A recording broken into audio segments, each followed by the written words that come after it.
Azizia steel mill reference एहतसाब अदालत भेजने की नैब की दरख्वास्त मुस्तरद। इस्लामाबाद हाईकोर्ट का मेरिट पर केस सुनने का फैसला। Chief justice Islamabad high court justice Aamir Farooq ने रिमार्क्स दिए कि सुप्रीम कोर्ट ऑफ पाकिस्तान के फैसले के नतीजे में हमारे पास दो ऑप्शंस हैं, या तो हम खुद शवाहिद मंगवा कर मेरिट पर फैसला कर दें या रेफरेंस को दोबारा एहतसाब अदालत को भेज दें। जस्टिस गुल हसन औरंगजेब का भी नवाज शरीफ के वकील आजम नजीर तारड़ से मुकालमा। कहा अगर केस रिमांड बैक कर भी देते हैं तो नवाज शरीफ मुल्जिम तस्वुर हो तो सजा याफ्ता नहीं। ट्रायल कोर्ट ने दोबारा केस का फैसला करना होगा। नैब का यही रवैया रहा तो फिर आपको मसला भी नहीं होगा, तो आप क्यों परेशान हो रहे हैं। नवाज शरीफ के वकील अमजद परवेज एडवोकेट ने कहा एवनफील्ड अपार्टमेंट केस में अदालत ने फोटोकॉपी दस्तावेज को बतौर सबूत नाकाबिल कबूल करार दिया। उस दस्तावेज की कबाड़ से ज्यादा कोई अहमियत नहीं। एहतसाब अदालत के जज अब इस दुनिया में नहीं रहे। जज वीडियो स्कैंडल से मुताल्लिक अपनी दरख्वास्त की पैरवी नहीं करेंगे। मियां मोहम्मद नवाज शरीफ के वकील आजम नजीर तारड़ ने कहा कि नवाज शरीफ के साथ पहले ही बहुत ज्यादतियां हो चुकी हैं। हमारी इस्तदा है कि ये अदालत मेरिट पर नवाज शरीफ की अपील पर फैसला कर दे। मजीद समाअत 12 दिसंबर तक मुलतवी।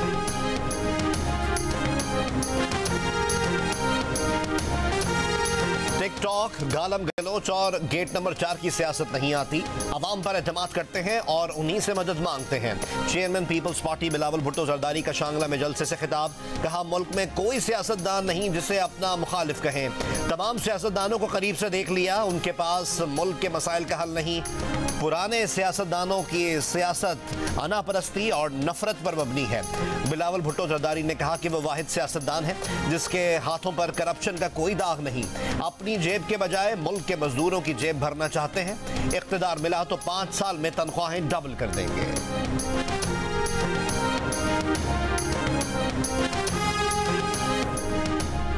बानी पीटीआई जिसे कहेंगे पार्टी टिकट उसे ही मिलेगा। तहरीक इंसाफ के चेयरमैन गौहर खान ने साफ साफ बता दिया। कहा पार्टी बड़े मुश्किल लम्हे से गुजर रही है, अदलिया भी मुश्किल मरहले से गुजर रही है। आइंदा हफ्ता तक सब कुछ वाज़ेह हो जाएगा। उम्मीद है अदलिया हमें भी रिलीफ देगी। बैरिस्टर अली जफर ने कहा जेल में बानी पीटीआई से लेवल प्लेइंग फील्ड पर बात हुई।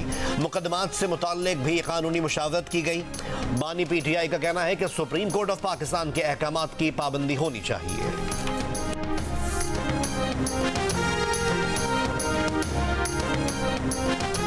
हर हल्के में हमारे पास टिकट की 13 दरख्वास्तें आई हैं। देही इलाकों में नून लीग की पोजीशन बहुत मजबूत है। 10 दिन इंतखाबी मुहिम चलाई तो शहरों में भी सूरत हाल वाज़ेह हो जाएगी। मुस्लिम लीग नून पंजाब के सदर राना सनाउल्लाह की जियो न्यूज़ के प्रोग्राम आज शाहजेब खानजादा के साथ में बातचीत। कहा पीटीआई के पास बल्ले का निशान रहने दें और उन्हें डोर टू डोर मुहिम चलाने दें। मियां मोहम्मद नवाज शरीफ के मुकदमात से मुताल्लिक कहा कि मेरिट पर फैसला यही बनता है कि केस सिरे से था ही नहीं। अगर फैसला खिलाफ आया तो इंसाफ का दूसरा दरवाजा खटखटाएंगे।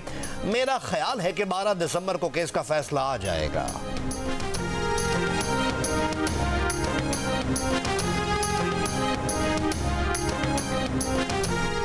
साबिक वज़ीर आज़म जुल्फ़िकार अली भुट्टो की फांसी के फैसले के खिलाफ सदारती रेफरेंस समाअत के लिए मुकर्रर। Chief justice of Pakistan justice Qazi Faez Isa की सरबराही में सुप्रीम कोर्ट ऑफ पाकिस्तान का 9 रुकनी लार्जर बेंच 12 दिसंबर को समाअत करेगा। लार्जर बेंच में जस्टिस सरदार तारिक मसूद, जस्टिस मंसूर अली शाह शामिल।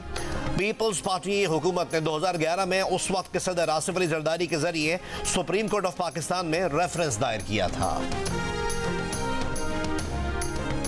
इस्लामाबाद हाईकोर्ट के साबिक जस्टिस शौकत अजीज सिद्दीकी की बरतरफी के खिलाफ दरख्वास्त समाअत के लिए मुकर्रर। सुप्रीम कोर्ट ऑफ पाकिस्तान का 5 रुकनी लार्जर बेंच 14 दिसंबर को समाअत करेगा।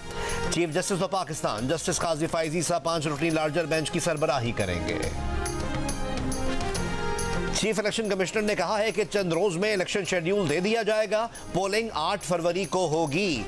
इलेक्शन कमीशन ऑफ पाकिस्तान आम इंतखाबात की तैयारियों में मसरूफ है। हतमी इंतखाबी फहरिस्तों की प्रिंटिंग और तरसील का काम मुकम्मल हो चुका। जल्द DRO, RO और असिस्टेंट ऑफिसर्स का नोटिफिकेशन हो जाएगा। कौमी वोटर्स डे पर पैगाम में सिकंदर सुल्तान राजा ने कहा कि आवाम को याद रखना चाहिए कि आपके हाथों में वोट की ताकत है। अपने और बच्चों के मुस्तकबिल को सामने रखकर वोट का इस्तेमाल करें। इंतखाबात के सिलसिले में बेबुनियाद खबरों और अफवाहों पर यकीन ना करें। इंतखाबी फहरिस्तों की दुरुस्ती तक इंतखाबी शेड्यूल जारी करने से रोकने की दरख्वास्त। Chief justice Islamabad high court justice Aamir Farooq ने दरख्वास्त गुजार से कहा कि अदालत आ गए हैं कि पूरे पाकिस्तान का रिकॉर्ड खोलकर बैठ जाएं। इंतखाबी फहरिस्तों की दुरुस्ती किसका काम है? हाई कोर्ट का तो इसमें कुछ लेना देना नहीं। आप इलेक्शन कमीशन ऑफ पाकिस्तान से रुजू करें। इलेक्शन कमीशन को दरख्वास्त दी गई है तो दरख्वास्त के साथ लगाएं, उस पर जल्द ऑर्डर का कह देंगे। दरख्वास्त में इस्तदा की गई है कि नाजरा को जाली शनाख्ती कार्ड डिलीट करके इलेक्शन कमीशन को आगाह करने का हुक्म दिया जाए। फैसला आने तक इलेक्शन कमीशन को शेड्यूल जारी करने से रोका जाए। Army chief general Syed Asim Munir ने कहा है कि गैर कानूनी मुकीम गैर मुल्की पाकिस्तान की सलामती और मईशत को बुरी तरह मुतासर कर रहे हैं। उनकी वापसी का फैसला हुकूमत ने मुल्क के वसीतर मफाद में किया। गैर कानूनी मुकीम गैर मुल्कियों को बाइज्जत तरीके से भेजा जा रहा है। दौरा पेशावर में आर्मी चीफ को सिक्योरिटी की मजमूई सूरत हाल और इंसदाद दहशतगर्दी के खिलाफ कार्रवाइयों पर ब्रीफिंग दी गई। आर्मी चीफ की इंसदाद दहशतगर्दी की मुख्तलिफ कार्रवाइयों में बहादुरी का मुजाहरा करने वाले अफसरान और जवानों से भी मुलाकात। कहा दुश्मन कुव्वतों के मज़मूम अज़ाइम को जामे हिकमत अमली से नाकाम बनाया जा रहा है।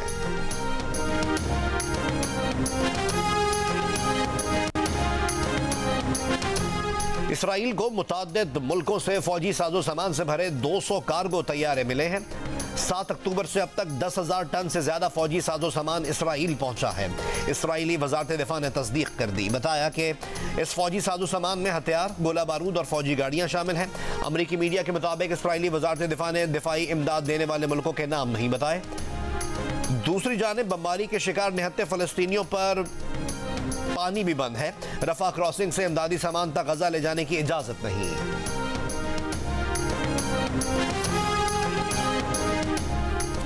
गजा में फलस्तीनी शहरियों के साथ इसराइली फौज के बदतरीन सलूक ने नाज़ी जर्मनी की याद दिला दी। सहूनी फौज ने दर्जनों जेरे हिरासत फलस्तीनियों को शदीद सर्द मौसम में कपड़े उतार कर खुले मकामात पर बिठा दिया। इन अफराद में बूढ़े और बच्चे भी शामिल थे। इसराइली फौजियों ने जेरे हिरासत फलस्तीनियों को इसी हालत में ट्रकों के जरिए इसराइल मुंतकिल किया। गजा में इसराइली फौज के हमले जारी। 24 घंटों में 350 से ज्यादा फलस्तीनी शहीद। 2 महीने में फलस्तीनी शोहदा 17,000 से बढ़ गए।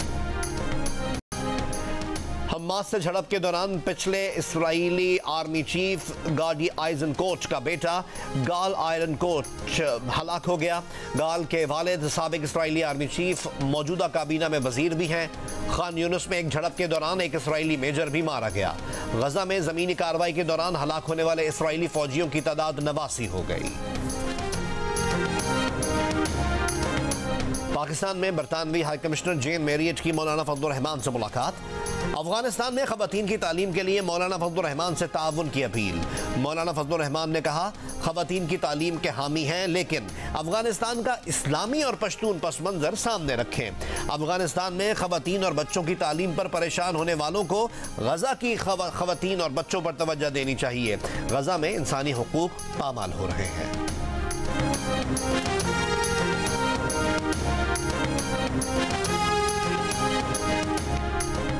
अमरीकी नुमाइंदा खुसूसी बराए अफगानिस्तान थॉमस वेस्ट की निगरां वज़ीर ख़ारजा जलील अब्बास जिलानी से मुलाकात। गैर कानूनी गैर मुल्कियों के इनखला और पाकिस्तान में दहशत गर्दी के लिए अफगान सरजमीन के इस्तेमाल पर तबादला ख्याल।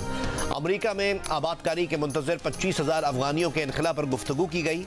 मुलाकात में कलअदम TTP और दीगर दहशतगर्द तंजीमों के खात्मे की हिकमत अमली भी ज़ेर गौर आई।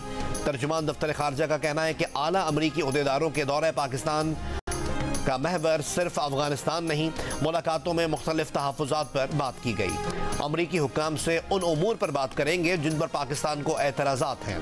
अफगान वज़ीर के पाकिस्तानी पासपोर्ट के इस्तेमाल पर रिपोर्ट का हक़ाइक़ जानने के बाद जवाब दिया जाएगा।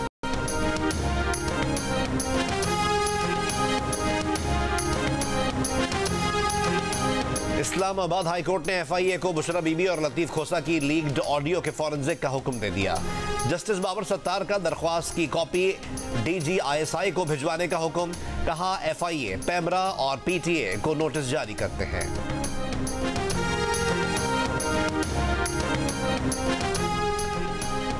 निगरान वज़ीर आला सिंध का कराची में आग से मुतासरा इमारत का दौरा। मुतासरा अफराद से मुलाकात की। मुतासरीन की दरख्वास्त पर रिलीफ कैंप कायम कर दिए गए। निगरान वज़ीर आला सिंध की हिदायत पर 2 स्कूल्स में रिलीफ कैंप्स कायम करने का बंदोबस्त कर दिया गया। MQM पाकिस्तान के रहनुमा खालिद मकबूल सिद्दीकी का भी मुतासरा इमारत का दौरा। मीडिया से गुफ्तगू में कहा कि कराची सानेहात से भरा है, कभी इंसाफ कायम इमारतें गिरा देता है, कभी घर से निकालकर दर बदर कर देता है। इंतहा के पैमाने पूरे हो चुके हैं। ऐसा ना हो शहर मजबूर होकर अपनी मर्जी से निजाम चलाना शुरू कर दे।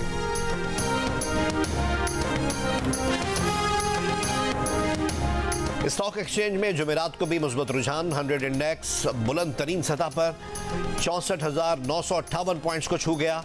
निगरान वजीर आजम अनवरुल्लाह काकड़ ने स्टॉक एक्सचेंज का 60,000 का हिस्सा अबूर करना तारीखी कामयाबी करार दिया।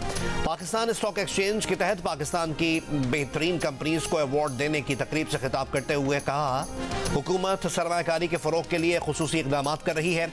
ख्वाहिश है ताजर बरादरी जदीद टेक्नोलॉजी का इस्तेमाल करते हुए मजीद कामयाबी समेटेगी। निगरान वफाकी वजीर खजाना शमशाद अख्तर ने कहा कि 2023 में स्टॉक एक्सचेंज के कारोबार में 30% इजाफा हुआ। PSE में इस्लाहात से सरमायाकारों का एतमाद बढ़ रहा है।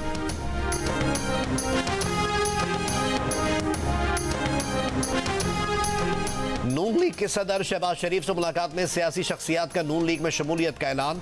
सरदार रियाज खान मजारी और साबिक डिप्टी स्पीकर पंजाब असम्बली दोस्त मोहम्मद खान मजारी और मिसेस नीलम सियाल समेत मुतादिद सियासी शख्सियात ने नून लीग में शमूलियत का ऐलान किया।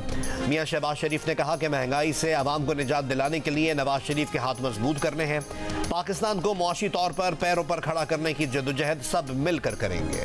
बहावलपुर के शेर हाउस में पिंजरे में मिली नौजवान की लाश की शनाख्त हो गई। पुलिस को नौजवान का शनाख्ती कार्ड और दीगर रिकॉर्ड मिल गया। नौजवान के वालिद ने भी तस्दीक कर दी। उनका कहना था कि उन्हें नहीं मालूम कि उनका बेटा बहावलपुर क्यों गया।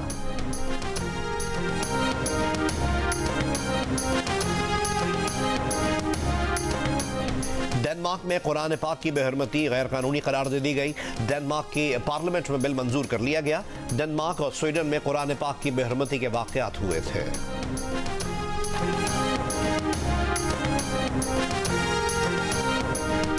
पाकिस्तान की जिंदगी ट्रस्ट ने एक नया एजाज अपने नाम किया है। फेसबुक की पेरेंट कंपनी मेटा ने जिंदगी ट्रस्ट की व्हाट्सएप चैनल में कामयाबी को बतौर मिसाल पेश किया है और अपनी वेबसाइट पर जगह भी दी है। 4 रोजा मैच के दूसरे दिन पाकिस्तान ने प्राइम मिनिस्टर 11 के खिलाफ 391 रन 9 खिलाड़ी आउट पर इनिंग्स डिक्लेयर कर दी। कप्तान शान मसूद 201 रन बनाकर नॉट आउट रहे। ऑस्ट्रेलियन प्राइम मिनिस्टर 11 ने दिन के इख्तिताम तक 2 विकेट पर 149 रन बनाए। डबल सेंचुरी बनाने वाले शान मसूद का कहना है कि क्रिकेट में संग मील अहम होते हैं, कोशिश होगी कि फॉर्म को बरकरार रखें।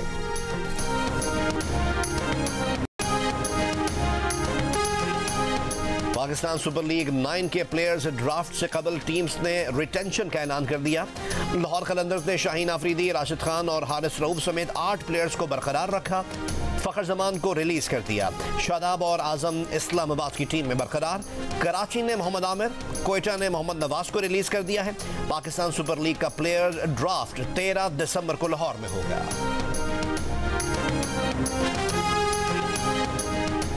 DHA स्पोर्ट्स क्लब पर जारी Karachi tape ball premier league के 7वें रोज मलीर मलंग्स ने गुलशन गौहर्स के खिलाफ 10 विकेटों से कामयाबी समेट ली।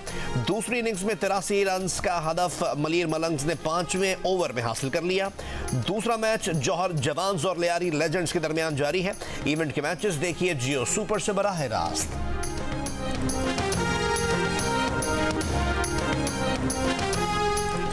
जूनियर हॉकी वर्ल्ड कप में पाकिस्तान ने न्यूजीलैंड को आउट क्लास कर दिया। 4-0 से मैच जीता। लियाकत अशरफ ने 3 और हन्नान ने 1 गोल किया। पाकिस्तान अगला मैच 9 दिसंबर को बेल्जियम के खिलाफ खेलेगा।